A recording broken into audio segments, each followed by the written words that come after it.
She was diagnosed with polycystic kidney disease at the age of 10. By her 30s, she had both kidneys surgically removed. And for 1,240 days, she had no kidneys at all.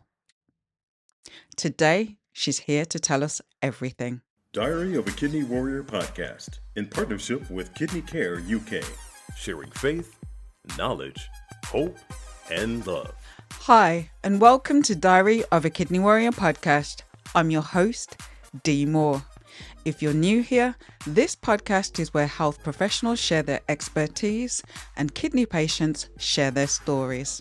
No sugarcoating, no filters, just the truth of what it means to live with CKD. My guest today is Natasja. She's lived with PKD across multiple countries. She's fought for her own life when her medical team wanted to go a different way, and she eventually made one of the biggest decisions of her life, to leave everything behind and move to the UK. Today, in part one of this conversation, Natasja takes us from childhood all the way to the moment she decided to relocate. And trust me, you're going to want to stay with us for every minute of it.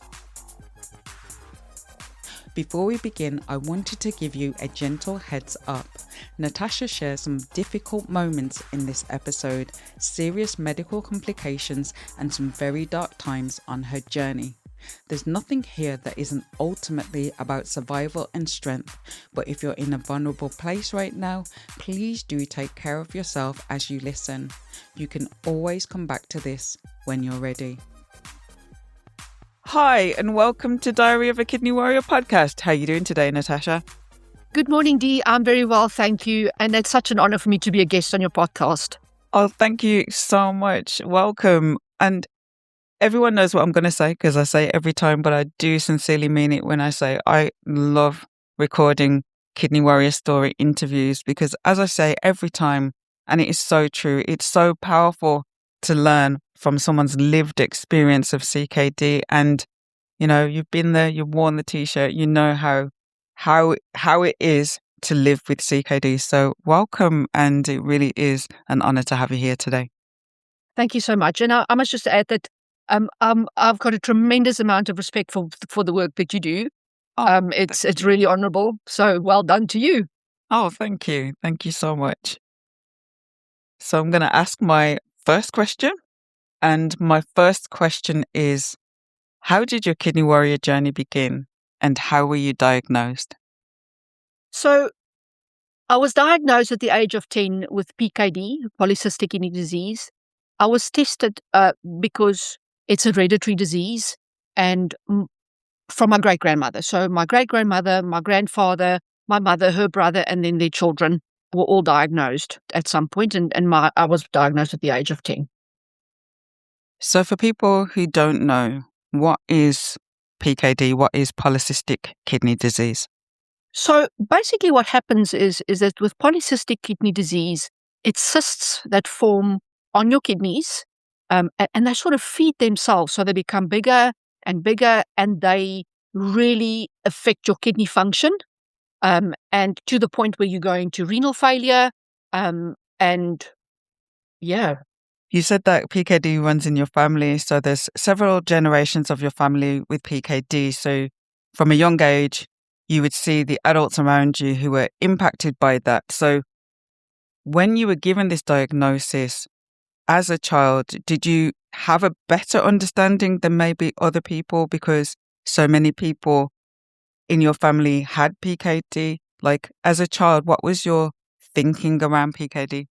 So I had a basic understanding of what it meant. At the time when I was 10, my mom was only 30 years old, very, very healthy. When my grandfather was transplanted at the age of 47, I was only a few years old, so I wasn't aware of what he was going through, how ill he was. I've only been told everything he had to go through.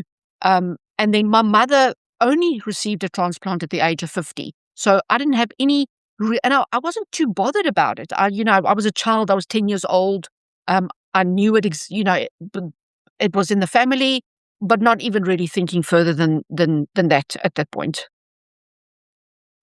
So did you experience any symptoms at all as a child? Did PKD affect you in any way?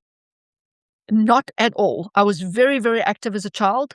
I did gymnastics at national level. I participated in all sorts of sport. I was very, very sporty. It didn't affect me as a child at all. So I think people might be surprised to hear that you can have PKD and yet experience no symptoms at all. And it just goes to show this is why it's so important to raise awareness of kidney disease, because even PKD, where there's a physical impact where, like you said, the cysts grow quite large, and from the other interviews I've done, can actually grow so large somebody can actually look pregnant, but yet still not experience any other kind of symptoms. So as I've said so many times before, this is why it's so important to talk about this, to share stories so that people can be aware and spread the news to other people. You said you were an active child, so there was no impact on you, and doing gymnastics to such a high level as well. So when did PKD start to impact you? So it started really impacting me at the age of 30 when my mom went through her transplant. I could see what she was going through, and I then knew that that was the road that I would also have to walk. That became then really a big reality to me. I started going to see the doctor a lot more often. I tried to look after my health as much as possible. And then it really showed up during my first pregnancy, when I was 33 years old. My son was born. I developed high blood pressure because of the kidney disease. And I was actually advised to not have a second child because of the kidney disease. And I decided against the doctor's advice for certain reasons. And I had my second baby at the age of 38. She was premature because of the kidney, the pressure on the kidneys while you are pregnant. And then also with the blood pressure was a huge problem for me at the age of 38 when I had my second child. So following having your children and the high blood pressure you experienced in your pregnancies, did this resolve after you had your children, or did the issues with high blood pressure continue post-pregnancy? Unfortunately, it continued. So I started blood pressure medication with my first pregnancy. I could never go off it. And I was very fit. I exercised, I would always try and eat, good food, healthy food throughout my time. And even after my daughter was born, that continued. So the blood pressure would continue. And I had to do my blood pressure every single morning to make sure that I keep it in check. And I said, even with exercise, with the right diet, it would not go back to normal levels without the medication. So did this high blood pressure have an impact on your kidney function, or did the medication help with that? So the medication helped. So the medication helped that my blood pressure stayed stable. So that in itself didn't have an implication on the kidney function itself, but obviously with the progression of the kidney disease, the polycystic kidney disease, that made for a decrease in kidney function over time, progressively. So at this time then, as your kidney function was declining, were the cysts growing? Were you starting to now see like physical evidence of these cysts, or was it still not visible at this point? Still not visible at this point. I turned 40, still not visible in my early 40s up till the age of about 45. Then I immigrated to Panama, and I started noticing around my 46th birthday specifically, I remember that, I started noticing my stomach, which was always usually, quite flat, started protruding a little bit. And you could actually physically see the kidneys. Before then, when I would lie flat on my back, you could sometimes feel the kidneys, they were protruding, but it wouldn't show in my stomach. As I said, around my 46th birthday, it started getting really big, to the point where I remember traveling at some point with an airline, and they wouldn't let me go through the monitor because they said that I remember the gentleman saying to me, "Are you with baby?" And Oh, I said, "No, wow. I am not with baby," because I was literally looking maybe 3 months pregnant, maybe 2 months, just a little bump. So very, very visible at the time.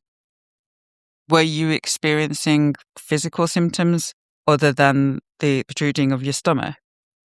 The only symptom that I noticed was fatigue, which is a side effect of polycystic kidney disease. I don't know how I managed to get through the days. I worked. I managed 2 children, school-going children. I exercised. I cooked. I cleaned. I did everything, but I was always, always tired. And I would take a few naps in the weekend. During the week, it wasn't possible. So fatigue was huge. It's amazing how you start to normalize things like that. From my own experience, it's almost like when people would ask me, "How are you?" I'd say tired. And it's almost like tired became my identity for such a long time. And even now, it's like tiredness is just kind of water off a duck's back because you're just so used to being tired and getting on with it. I mean, I'm saying that for myself, but I can see you smiling as well, so you can relate to that. It's amazing how you do adapt. It's like when people ask you, "How do you manage?" You adapt, don't you? It's like you feel tired, but you're like, "Well, I'm a mom. Oh, I've got a job or whatever it is that you've got going on in your life," and you still keep going. Like, Yeah, I think just that's very much part of my personality is that I just soldier on with things. I just get things done. Doesn't matter how I feel, whether I don't feel well, whether I'm tired, whether I'm upset. I just get things done. That's just the way I operate, and that stood me in really good stead during my illness. so now that you started getting these symptoms and your PKD was clearly progressing, were you starting to get more medical intervention at this point, or were you still just managing at home? So while I was in South Africa, I was seeing a nephrologist in South Africa. I kept all my tests monthly on a spreadsheet as well, and we were monitoring the regression of the kidney function. When I relocated to Panama, I saw one of the top nephrologists in the city. He's studying in Canada, and he was in very close contact with my South African team. I saw him monthly. He did bloods monthly so we could look at the regression of the kidney function. I was always prepared for having to return to South Africa for a kidney transplant when the time came, because in Panama, they only have a transplant program for locals and not for expats. The other alternative was to use my medical aid and travel to Miami, because it's very, very close to Panama. But I had living donors in South Africa that offered to get tested. So I knew at some point I would have to return to South Africa for the transplant. So that's a really surprising thing, really. I didn't know that countries actually had policies like that. Yeah, so Panama, the awareness of transplant is very, very low in Panama. So the majority of people also in Panama, they travel to Mexico for transplants because the transplant program, even for locals in Panama, is not conducive. And I'll give you an example. Some time ago, when I was already in the UK, a South African friend that lived in Panama offered to donate. So the team in the UK said she can have the majority of the tests done in Panama, and we tried to navigate that entire process. And they wouldn't even test her. They wouldn't test her because she was an expat. And second of all, they would only do the testing if you are a local and you're donating to a family member. So non-family members cannot be tested. So very, very limited in Panama, unfortunately. So she had to travel to the UK twice to get a test done, yeah. Wow. So you knew then at this point, then to have that treatment, you would have to return to your home country of South Africa. So when did you move back to South Africa? Yeah, so this is where it gets interesting. So before I relocated to Panama, my nephrologist said, looking at the trajectory of my kidney function, I had at least another 5 years before they would even consider transplant. I had time left on the kidneys. I need to obviously look after it, which I did. At some point, I just stopped drinking alcohol because it's really bad for your kidneys. And I stopped smoking, because that's really bad for your kidneys. I exercised every single day, 7 days a week. I made sure I had a low protein diet, healthy, etc., etc. So I had another 5 years at least. It was something for me in the future. And then when I arrived in Panama, sort of 6, 7, 8 months in, things started to turn for the worse. And I cannot tell you why. But my kidney function started plummeting literally from month to month, to the point where, like, just over a year into my stay in Panama, my medical team in South Africa and my nephrologist in Panama City said, it's time for you to go back to South Africa. The time is now. So it just went south very, very quickly. And for what reason, I cannot tell you, because my lifestyle was a lot better in Panama than it was in South Africa in terms of stress levels, in terms of the environment that I lived in. I lived on the beach. I went for walks on the beach every day. We ate healthy fish, vegetables all the time. I exercised, a lot of fresh air. I cannot tell you what caused the sudden reduction in kidney function. It baffles me. I'm not sure. That must have been really frightening and frustrating as well, to be doing so much proactively and yet there's no positive difference. Your kidney function still reducing. That's really difficult. That's really hard. So at this point, then you decided to relocate back to South Africa. Yeah. So, I took a few weeks to just pack up everything. I had to pack up, an entire house. I put everything into storage, thinking I'll return to Panama after the transplant. I had people waiting to get tested, so I knew it was going to be a quick sort of 6-8 week process in my mind at the time. So this is how it is in my mind. I hop on a plane, I get there, they take the kidneys out, they test my donor, I get transplanted, I'm back in Panama. That was how it was in my head. So we packed up the kids, packed up the house. The three of us traveled back to South Africa.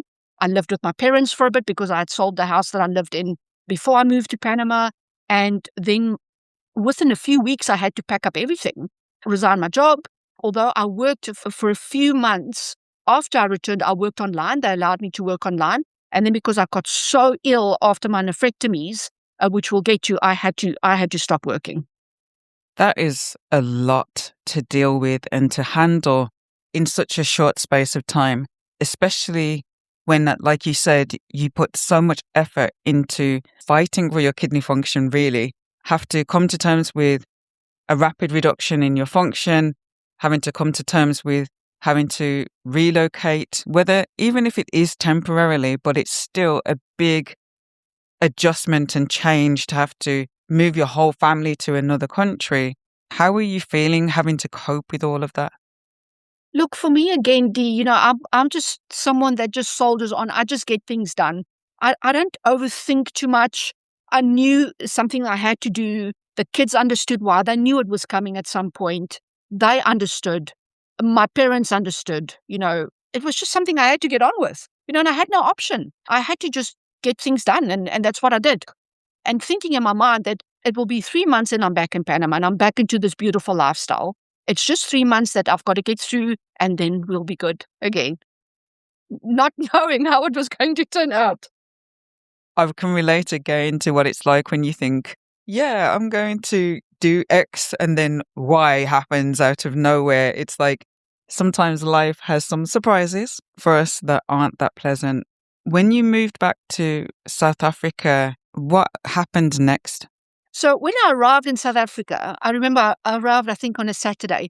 The Monday, my donors started testing. I had 12 initial donors that filled in the forms that were waiting for me to land in South Africa. And 3 of them were tested. Then someone fell out in the first round, and 2 of them went right to the end. Right to the end. Both a match, 100%, and they went through everything. And it is a very good friend of mine from school and his wife, which has also become a really good friend. So the 2 of them went actually through way until and they were fighting about who's going to donate between the 2 of them. And in the meantime, then in June of 2022, I had my double nephrectomy. Because the kidneys were so enlarged, the transplant surgeon said, there is no space to transplant a kidney. They will have to remove these 2 kidneys because they are so big. So I had the double nephrectomy, and he said, within 6 weeks, I'll have dialysis for 6 weeks. Within 6 weeks, they will transplant either my friend or his wife, they will transplant. So I had my bilateral nephrectomy. And then in that hospital stay in transplant ICU is where things started going horribly wrong. And then it was just delay after delay after delay, more visits, a polycystic liver disease diagnosis with all sorts of complications that came with that. And before I knew it, they put me on a cadaver list. They said that these two could no longer donate for various reasons, and I was put on a cadaver list for donation. So I ended up then on dialysis for a long, long time, and a lot more than the just 6 weeks we anticipated. That really is so much to come to terms with, wrap your head around and deal with. I'm sure people are actually surprised that it's possible to even have a bilateral nephrectomy. Like, how is it even possible to live with no kidneys in your body? And does that mean that you have to have dialysis more frequently than the average kidney patient on dialysis?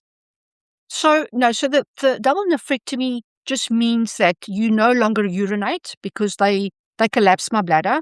You cannot urinate if you don't have kidneys. My body was without kidneys for 1,240 days. Wow. Yeah. So I started my dialysis regime 3 days a week, 4 hours a time.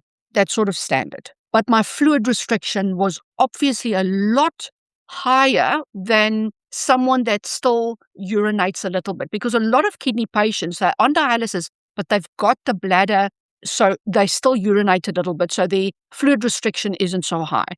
Mine was 750 mils a day, which is almost nothing. And that was the biggest impact for me, was that fluid restriction, because I only had the dialysis to take off the fluid that I took in because of the bladder being collapsed.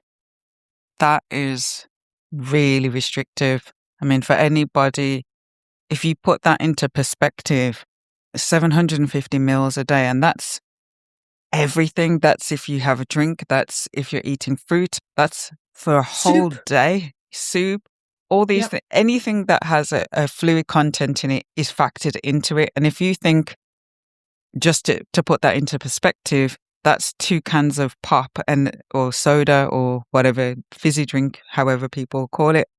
That's essentially just 2 of those and a bit extra. I mean, if you think a whole day, especially in the summer where it's hot, and especially in South Africa. You were back in South Africa, so imagine, how did you cope with being on such a strict restriction?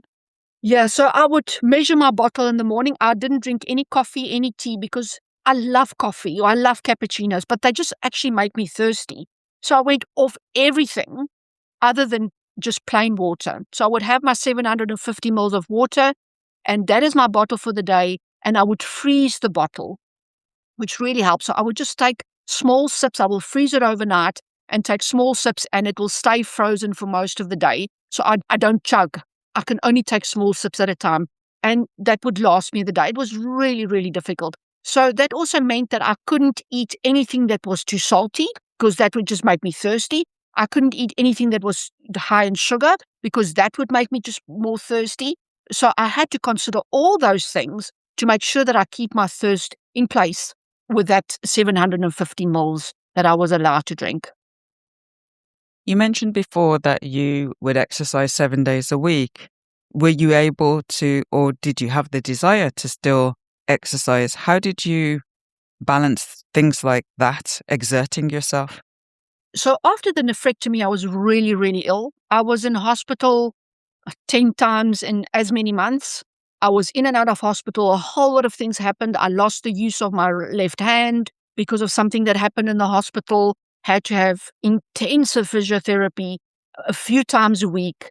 And as I said, I couldn't use the hand at all. So I was in hospital for that. I was in hospital for other things. I was in hospital for sepsis. Was in hospital for cysts that burst on my liver. I was in and out of hospital the entire time, and I was very, very weak. So I could not exercise at the time. And I was so weak to the point where my family had to literally physically take care of me. Feed me, bathe me, dress me. I was that weak. So it was really difficult. I obviously couldn't exercise. And then when things started going better I started walking in the beginning of 2023. I started regaining a little bit of strength. So I started walking a bit more, moving around a little bit more. But really before then, look, I stared death in the face a few times. I was just so weak. I couldn't. Walking from one place, from my bedroom to the lounge, would be exhausting for me. I was just really out of it. And on top of that, I didn't take well to dialysis to start with. dialysis for me on my body was really, really tough in the beginning. I remember the very first dialysis session I had in center. So I had dialysis in hospital, but in center, I came out and I said, I am not doing this. I will not do this. I will not continue. I will not go back. I am done with it. It was so bad. It made me feel so sick. My blood pressure would fall. I would be so cold on dialysis. And the next day I would feel like a train wreck. And I would literally sleep from one dialysis session to the next. So it was really tough on my body. And then I had all of these other things. So I was too weak to exercise. That is a lot. That is so much to have to cope with, to wrap your head around having PKD, having those cysts, having the double nephrectomy, all these different complications, being in and out of hospital. How did you get through that? How did you cope with all that? What got you through all of that? I think first of all was definitely my faith. And then second of all, I have an amazing group of friends that really supported me. And then my family, of course, so my children were very, very supportive. That is the only way I got through it. Having people around you that support you and they're there for you, it's priceless. And it's wonderful to hear that you had that level of support while you were going through so many complications and difficulties. When did things start to turn around? So first of all, I was still in South Africa. In the beginning of 2023, I started regaining my strength, getting a hold on this dialysis thing, really getting my head around that. And then there was an opportunity for me to come to the UK, which really, we considered and then decided to move to the UK at the time. I was also having a bit of trouble with my medical team in South Africa at the time. And the reason why they put me on the cadaver list is that they also wanted to transplant my liver. So they wanted to do a liver transplant and a kidney transplant. And then the two friends of mine that offered to donate, the one said they will give a piece of their liver and the other one could give a kidney, but they didn't want it from two different people. They would say, and they obviously cannot take it from one person. It's too much trauma on the body. It's too many foreign organs, in terms of anti-rejection, etc. And that's why they put me on the cadaver list. And for some reason, right from the beginning, when I got this diagnosis, they wanted to transplant the liver, I was not comfortable with the fact that they want to transplant the liver. And I'll tell you why. My mother and my uncle both have polycystic liver disease. Now, other than with kidneys, the same cysts on a liver does not affect its function. It's fully functional, and my liver was fully functional. So was my mother's, so was my uncle's.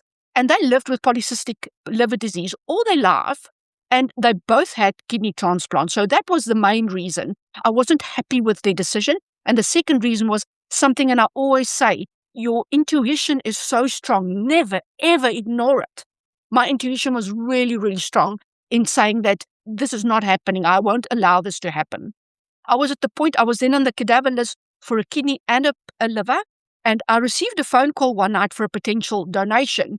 And I just said, I don't think this is right for me. Please let this cup pass me by if it's not meant to be. And I didn't get it. It didn't go ahead. And I'm so grateful for that today because I was so weak at the time.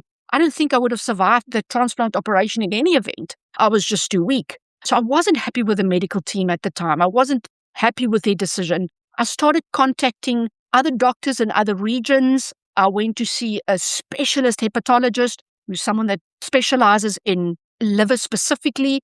I went to see two of them, two professors for a second opinion. I went to see another doctor in a different province that I spoke to that works on specific cysts on the liver.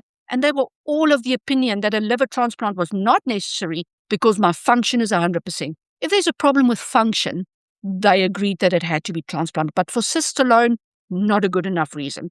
I just needed to get away from that hospital. Then this opportunity came up in the UK, and I know from research that they don't transplant polycystic disease livers in the UK. They don't. They just leave them because the function is good. I got an opportunity in the UK. I managed to then relocate to the UK in May of 2023. Make sure you're subscribed because you do not want to miss what happens next. I promise you, it's worth coming back for. And if today's episode has spoken to you today, Whether you're on dialysis yourself, whether you're the family member of a person living with CKD, or whether you've just started your journey with CKD and needed to hear that someone else has been through the worst of it and come out the other side, please share this. Share it with someone today who needs it.